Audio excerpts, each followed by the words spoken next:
Bien. Continuamos entonces. Peso molecular de las proteínas. Bueno, ya sabemos el peso molecular de las proteínas. Hay diferentes maneras de calcularlo. Cada vez la tecnología avanza más. Así que esto vamos a pasar un poco rápido porque son métodos antiguos. Ya, está bien que lo sepan, pero bueno, a modo de ejemplo podemos hacer el de determinación del peso molecular.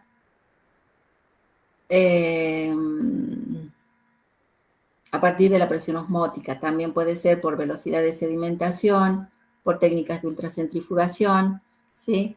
En este caso es por determinación del peso molecular a partir de la presión osmótica, ¿sí? O sea, determinando la presión osmótica de una solución. Por ejemplo, presenta una solución que tiene macromolécula, manteniendo determinadas condiciones de temperatura, ¿sí? Esto sí, tiene que ser a una temperatura constante. Y se apoya esto en la ley de Banov, que establece que el producto de la presión osmótica, ¿sí? El producto de la presión osmótica, que sería representado por pi, por el volumen, ¿sí? Ay, que se pierde esto. Por el volumen de la disolución que la contiene, ¿sí? Que va a ser igual a la concentración de la constante general de los gases, R, ¿sí? Por la temperatura absoluta, y la concentración en este caso, acá, concentración, sería este, en realidad. Porque acá se despeja, y acá ya se despeja el peso molecular. Bueno, en realidad lo que se hace, se parte de esto en comparación con la ecuación general de los gases. Pi sería presión, ¿sí? En este caso es la presión para este sistema que es un osmómetro, ¿sí? Entonces la presión, pi por el volumen, por n, por r por t, n, ¿sí?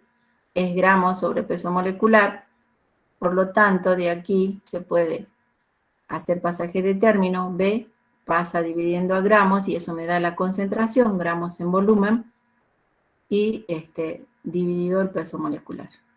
Por lo tanto, pasaje matemático, digo que gramos sobre volumen es igual a la concentración, y tengo el peso molecular. De aquí puedo despejar el peso molecular, R es constante de los gases, T es la temperatura a la cual estoy trabajando, C es la concentración que yo pongo, ¿sí? De solución en este sistema, ¿sí? Y pi es la presión que yo voy a medir de acuerdo a la altura de desplazamiento, ¿sí? De este osmómetro. O sea, la presión osmótica, ¿cómo está definida? ¿Sí? En este caso, si nosotros tenemos este osmómetro, está constituido, ¿sí? Por una membrana semipermeable, tengo la disolución aquí, ¿sí? Y bueno, acá hay una presión sobre este líquido, hay una presión que es la presión atmosférica. Este tubo capilar es un tubo capilar, o sea, es un tubo muy finito.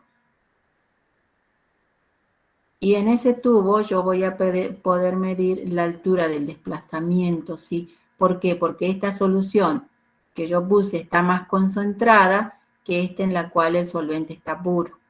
Entonces al estar esta solución más concentrada, va a ingresar solvente, lo cual va a hacer que esto se desplace hacia arriba.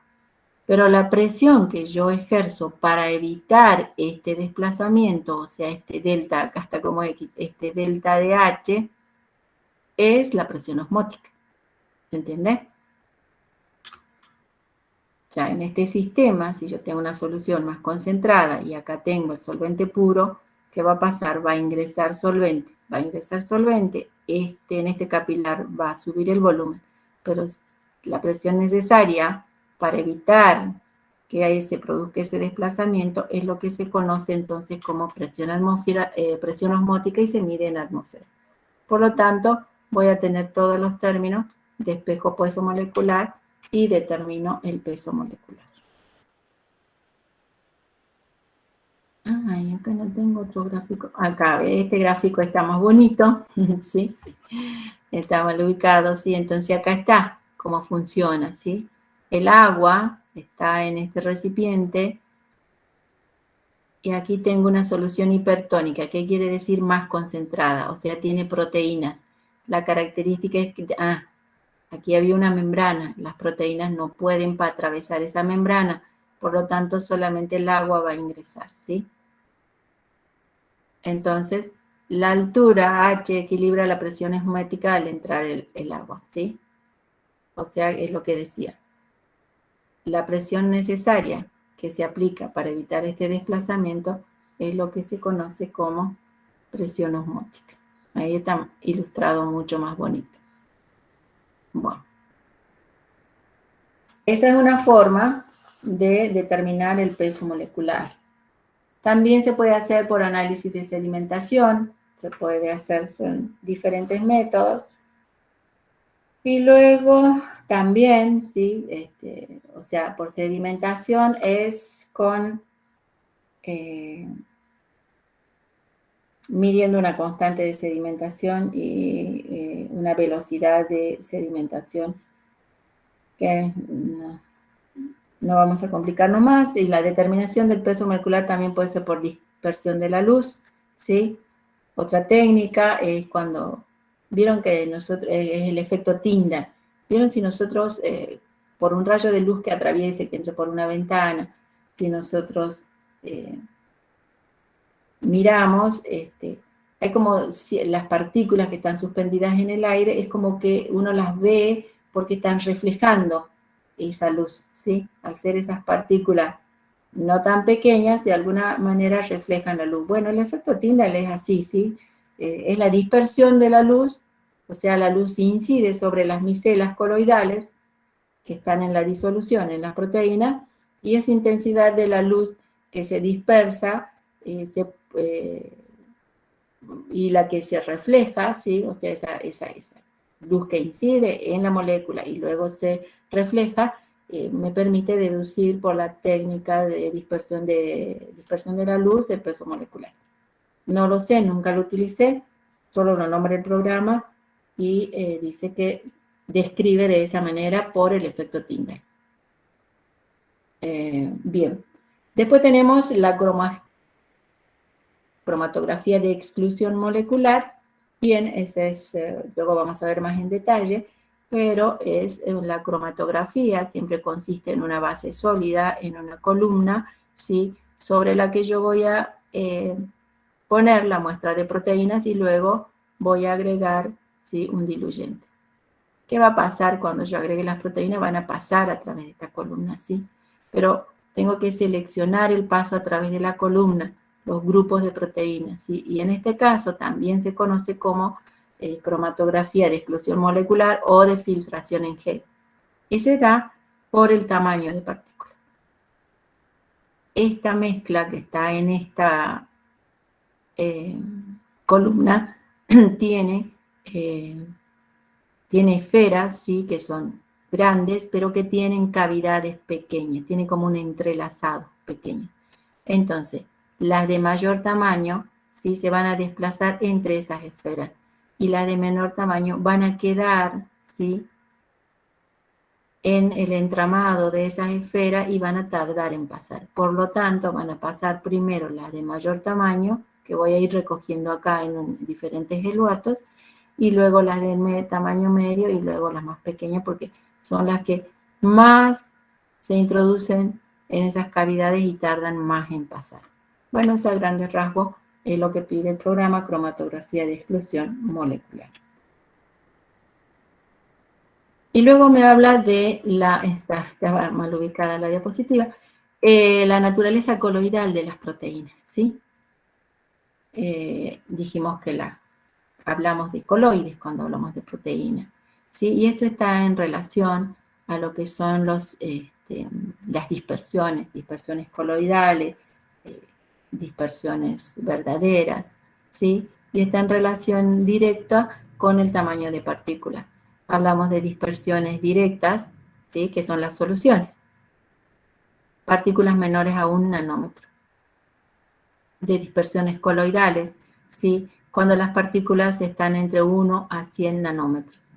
Y de partículas groseras, que podemos ver a simple vista, 100 nanómetros y ya son suspensiones. Ahí hablamos de suspensiones, ¿sí? Entonces, según el tamaño de la fase dispersa, ¿sí? Podemos hablar de soluciones, dispersiones coloidales o suspensiones. Este me dice que es un sistema homogéneo, ¿sí? Nosotros cuando hacemos soluciones, por ejemplo, hidróxido de sodio en agua, hacemos, no se ve nada, todo es líquido, ácido clorhídrico, todos son líquidos translúcidos, ¿sí? Bueno, luego tenemos las dispersiones coloidales, estos son sistemas heterogéneos, y la suspensión. Dentro de este grupo de dispersiones coloidales es donde se encuentran las proteínas, ¿sí? Bien, por eso hablamos de coloides. Por ahí se dice a la ligera los coloides, pero bueno, es por eso, por esta clasificación que tenemos, ¿sí? De coloides, de acuerdo, de estas dispersiones de acuerdo al tamaño de partícula. ¿Qué más? Hablamos de coloides obligados que serían las proteínas. ¿Por qué? Porque por su tamaño directamente forma dispersiones coloidales. En cambio, los coloides facultativos tenemos que nosotros darles ciertas condiciones para que aumenten su tamaño, y tenemos como un ejemplo de coloide facultativo al tricloruro de oro, o sea, cloruro áurico, que se necesitan muchas moléculas, por ejemplo, para darle el tamaño. O sea, es aumentar, lograr tamaños más grandes de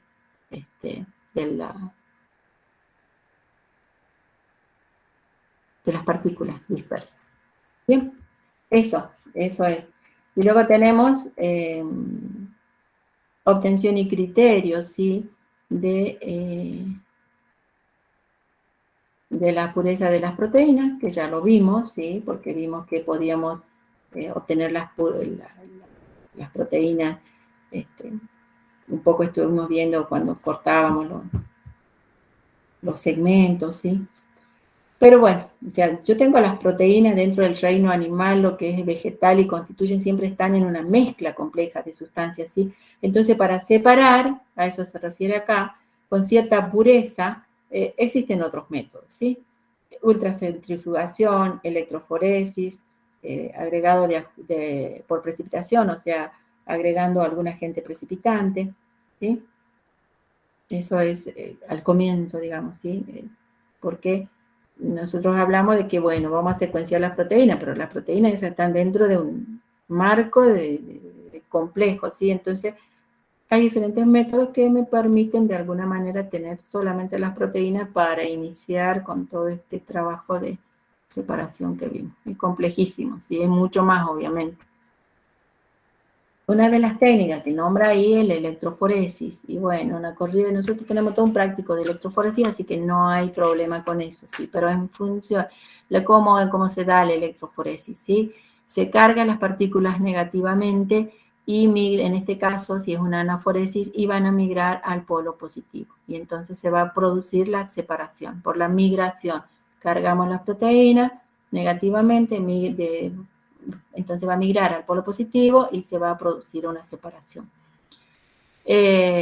Algunas condiciones que necesita para producirse una electroforesis: el pH es importante, el medio soporte, o sea, en algún lado tiene que estar sostenido este conjunto de proteínas o de compuestos orgánicos, la diferencia de potencial que se tiene que aplicar, o sea, tengo que tener un polo negativo y un polo positivo, la intensidad de corriente tiene que ser la adecuada, porque si es muy elevada va a haber desnaturalización de proteínas. Todo eso son parámetros establecidos para cada situación, para cada laboratorio. Y el tiempo de corrida, que está dado por la intensidad de corriente. Estas son características que ustedes lo van a ver tranquilamente y con lujo de detalles en laboratorio. Bien, entonces luego el programa me pedía electroforesis, un breve repaso, precipitación de las proteínas, no, eso no me pide cromatografía. Y es lo que estuvimos viendo, cromatografía, ¿sí? Cromatografía, esta es la cromatografía en columna.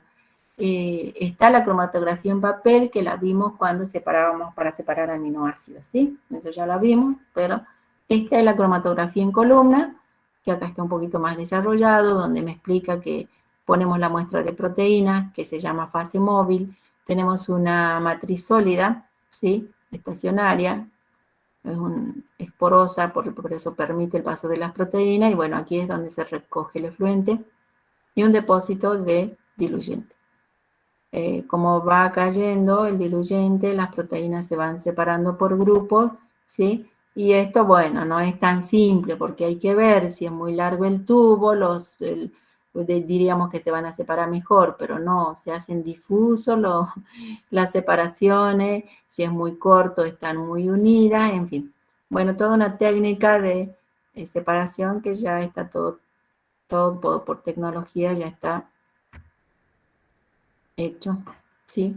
Y dentro de esto tenemos la cromatografía, la que ya habíamos visto, y luego tenemos esta, la de intercambio iónico. La de intercambio iónico, como siempre vimos la otra que tiene una fase sólida, una fase móvil, en la de intercambio iónico tiene que ver con las cargas, ¿sí? Ustedes se acuerdan que los grupos R representaban cargas en las proteínas. Bueno, esas cargas se aprovechan para poner partículas cargadas, por ejemplo, puede ser negativamente en este caso.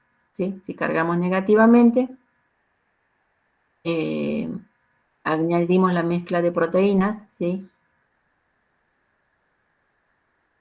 Y este se llama intercambiador de cationes, porque este es negativo, entonces se va a unir, ¿sí?, a los positivos, a los cationes. Entonces las proteínas se van a desplazar a través de la columna. Las de carga neta negativa son las que se desplazan más rápido, porque las de carga positiva quedan retenidas por las cargas negativas. Entonces estas se desplazan más rápido, las de carga negativa. Esto es, también, pero este es por afinidad, ¿sí? Entonces acá añadimos la mezcla también de proteínas, pero tenemos acá proteínas de interés y ligandos que vamos a utilizar después. Entonces se añade la mezcla de proteína en una columna que contiene, ¿sí? Acá tiene los ligandos, o sea, los que se van a específicos.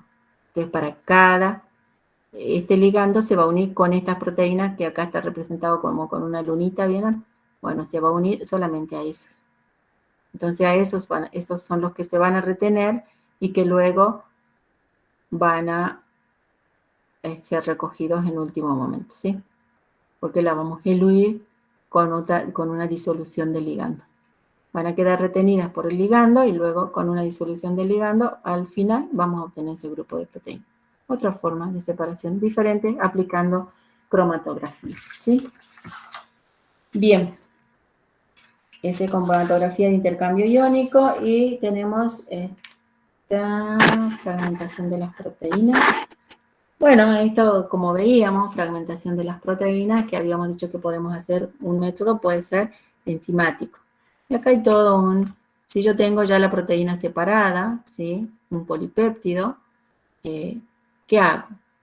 ¿Sí? Hay una hidrólisis, separación de los aminoácidos, ¿sí? Por hidrólisis puedo separar los aminoácidos, contarlos y digo, tengo, ¿sí?, 5 alaninas y así 5 y cisteína, y voy y enumero todos los que tengo, ¿sí?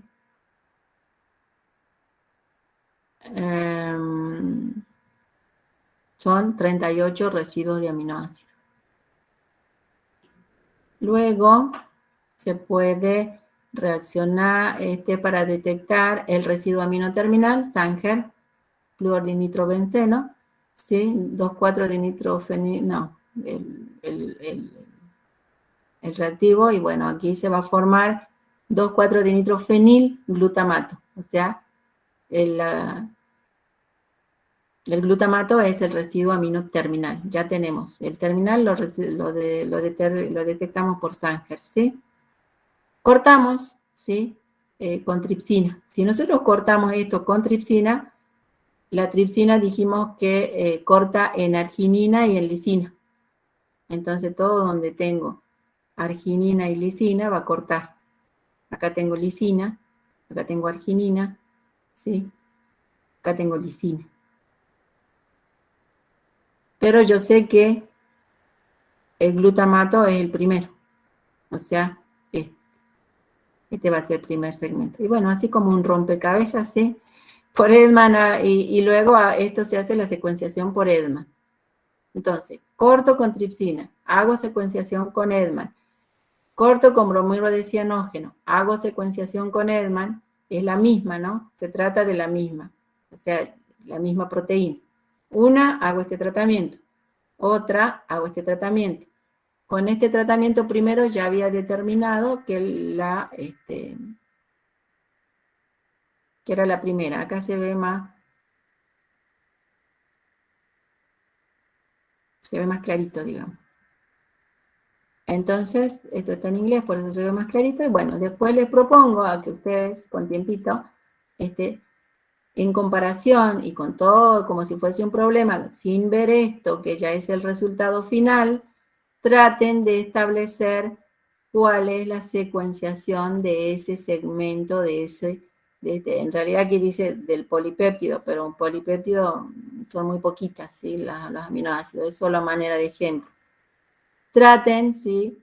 Por deducción y razonando todo lo que pasó acá, determinar esta secuencia. Entonces no miren esta secuencia, lo tratan de resolver y después me cuentan cómo les va. Solo para por ahí si están aburridos y quieren jugar a algo, jueguen con proteínas. Y acá está más clarito, ¿sí?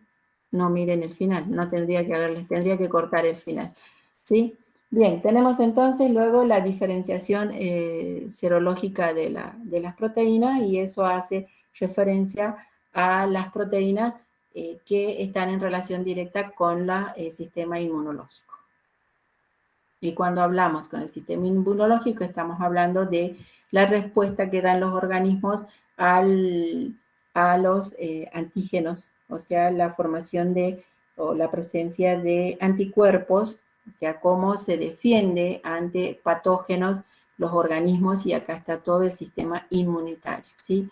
En general, cuando hablamos de defensa contra agentes patógenos, o sea, a eso se refiere lo que es la diferenciación serológica, ¿sí? Cómo se forman anticuerpos, estas son proteínas, anticuerpos, ante la presencia de antígenos.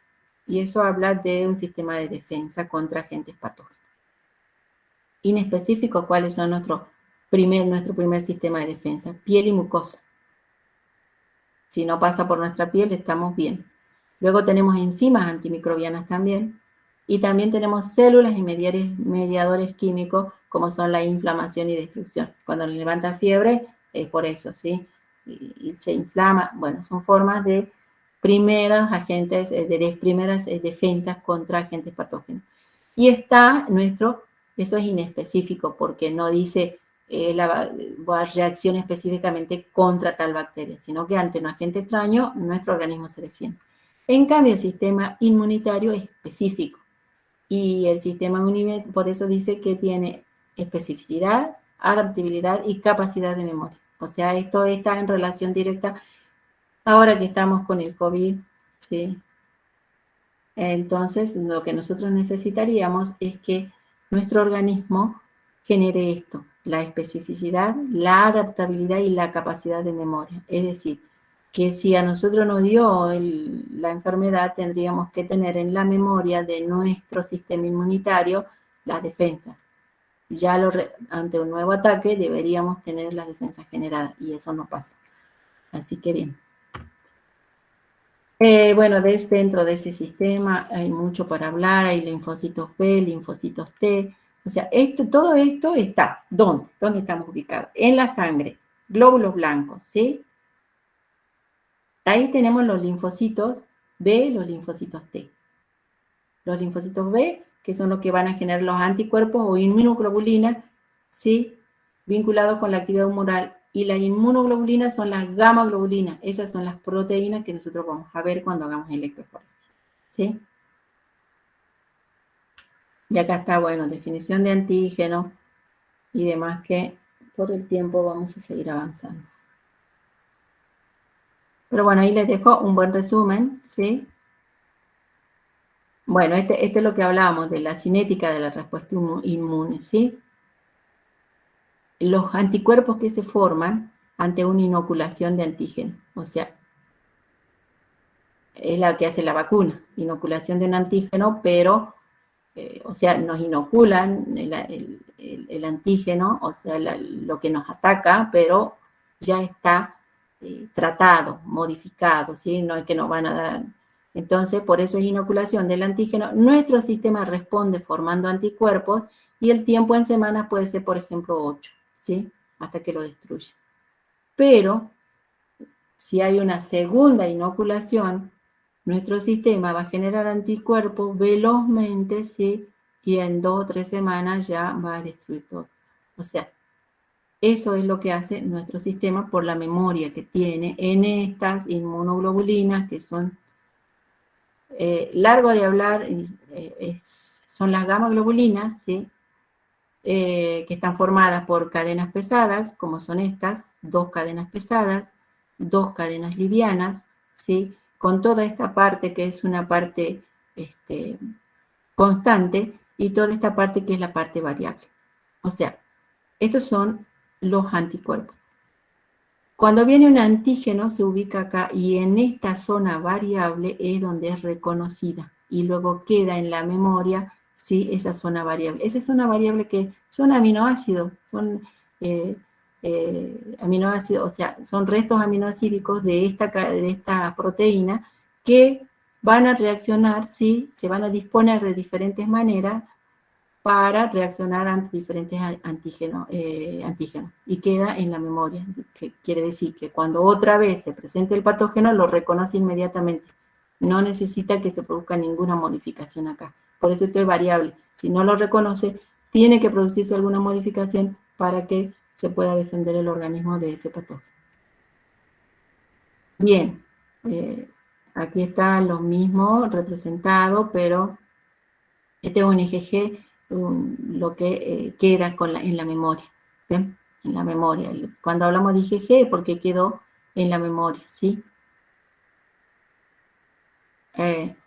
Bueno, las cadenas livianas, como es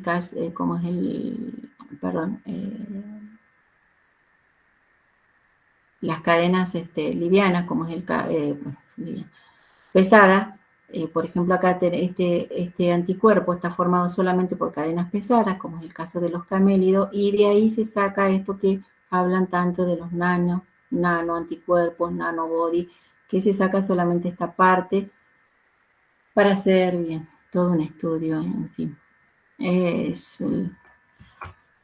Bien, acá están los linfocitos T, inmunidad celular.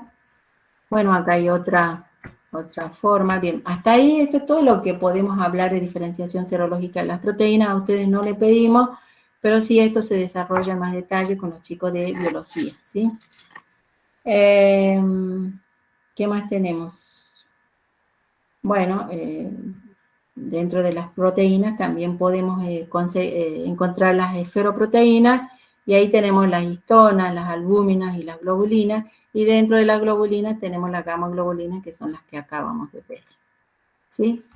Este es para mostrar solamente una electroforesis bidimensional, cómo se separan las proteínas en este sentido, luego se pone acá, se pone en una placa, se hace correr en este sentido, y se separan en este sentido. O sea, acá separamos totalmente las proteínas.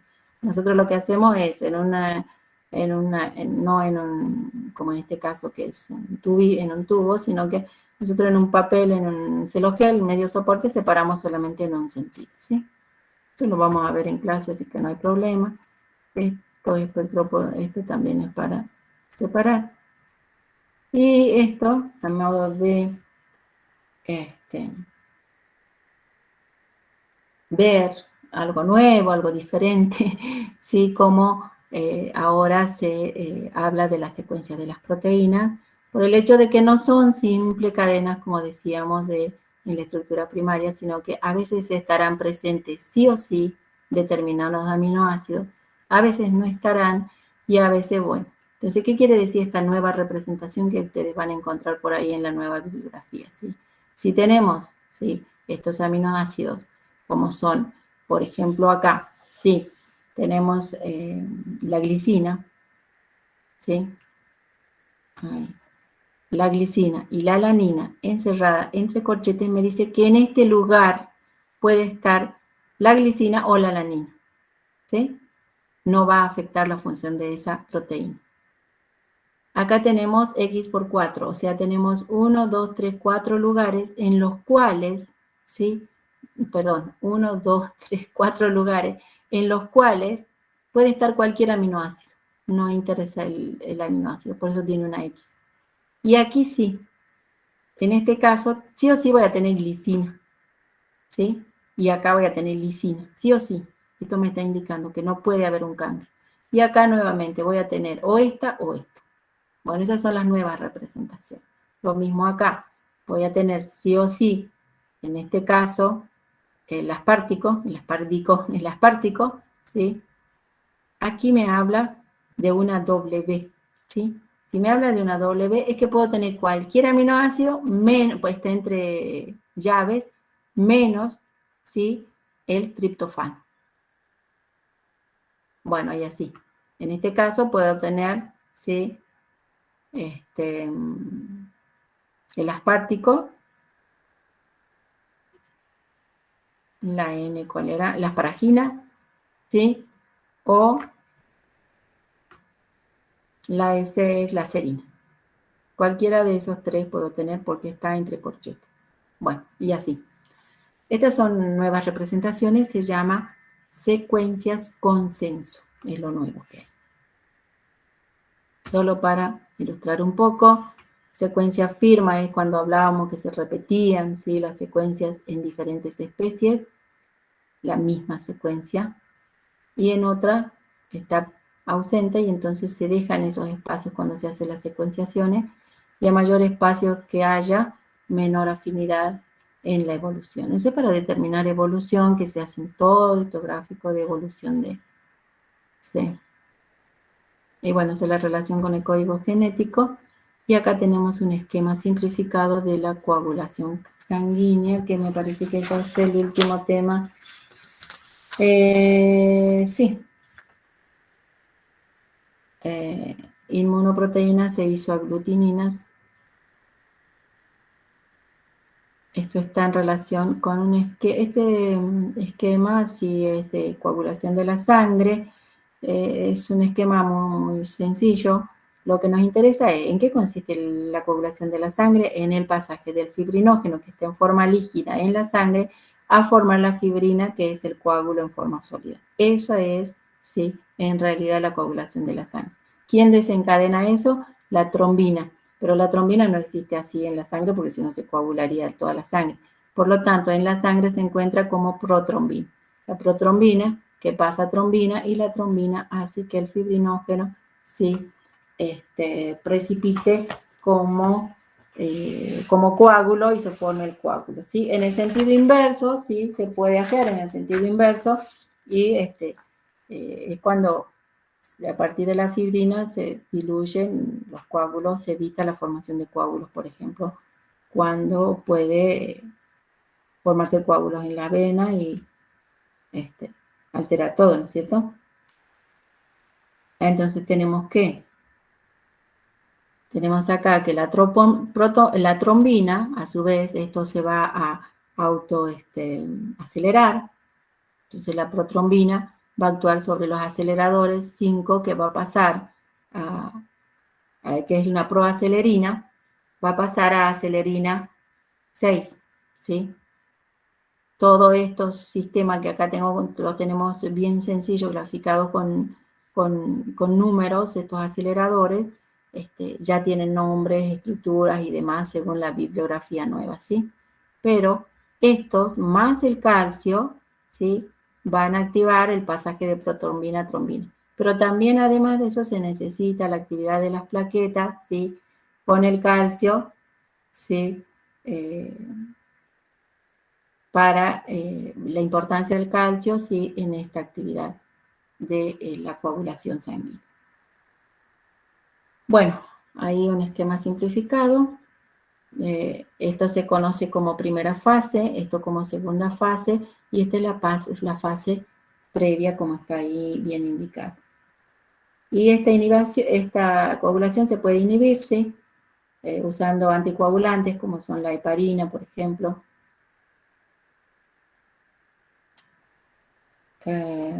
¿Y qué más? Creo que por ahora, por la hora, vamos a dejar ahí algunos detalles que vamos a ver que quedaron ahí pendientes, 2 o 3 títulos que son muy cortitos, mejor se los hago gráficamente que decirlos así nomás. Y bien, hasta ahí llegamos hoy.